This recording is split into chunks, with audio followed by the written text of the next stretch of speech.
We just like a small slate. So introduce yourself. Pronounce your first and last name and spell it out, please. Okay, I am Coach David Walker. That's DAVID WALKER. Okay. And you coach? I coach the offensive line. Could you give us a quick rundown on last week's game? Last week's game, I actually talked to a couple kids, I think, in your class about this. And before the game, I said it would come down to execution. And offensively, for a majority of the game, I felt like we executed well, especially up front with the offensive line. But the game came down to a lot of times what it does, and that's mistakes. And we had mistakes in all three phases.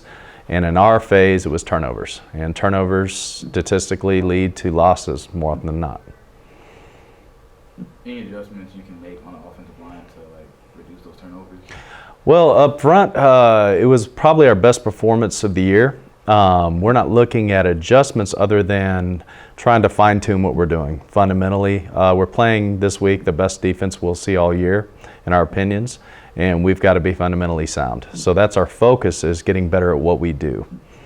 When you see an onside kick, that presented several issues for last week's game. Are you planning to go bring out the onside kick team? I have little to no influence over that aspect because I coach the offensive line and work with the offense. I know it has been an issue that's been addressed, but once again, that's not my area of focus. Okay. What area or what player has been the most developed or developed the most, came the longest from the 10th grade year? Well, up front in my group, Jason Moore, I've coached him since my first year here. And Jason's young for his age group, actually. He's a year behind. He's technically should be a junior. And he has come light years from when I first started coaching him. And at this point, he is being looked at by several Division I schools. He's committed at this point to West Point. But more importantly, he's a leader amongst our group. But amongst the 7 guys that I coach on the offensive line, I could not be more pleased. They're probably one of the most solid groups I've coached in all 17 years I've coached. And what makes the Frisco defense or the front 7 so? They're extremely well coached. I can watch them play and see the drills that they do in practice. They are fundamentally perfect. The fits of their linebackers are perfect. We can't slip up. They will not fall for any of the misdirection that we normally use. We're going to have to block perfectly because they're going to play as close to flawlessly as possible. We got to match that. You talked about the turnovers and other mistakes that we made last week, but what positive takeaways do you have from last week's game? Physical. We were more physical than they were. Up front, we keep a stat called pancakes, which is where you take a defensive player and you put him on his back.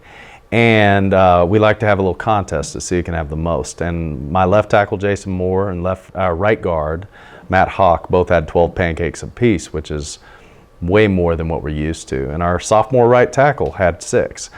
Long story short is that our group was exceptionally physical. Very, very proud of that. It's been a process, and we've finally reached that point where I feel like we have a physical offensive line.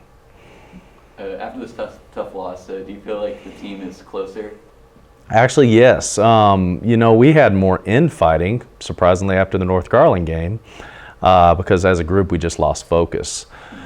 A situation like this with a bad loss, a painful loss is probably better stated. It can either tear you apart or bring you together, and it's essential that we come together as a unit. We've had a good week of practice, and I think it's kind of clarified our focus on the task at hand. We've got to win each game to give us our ultimate goal, which is to make the playoffs.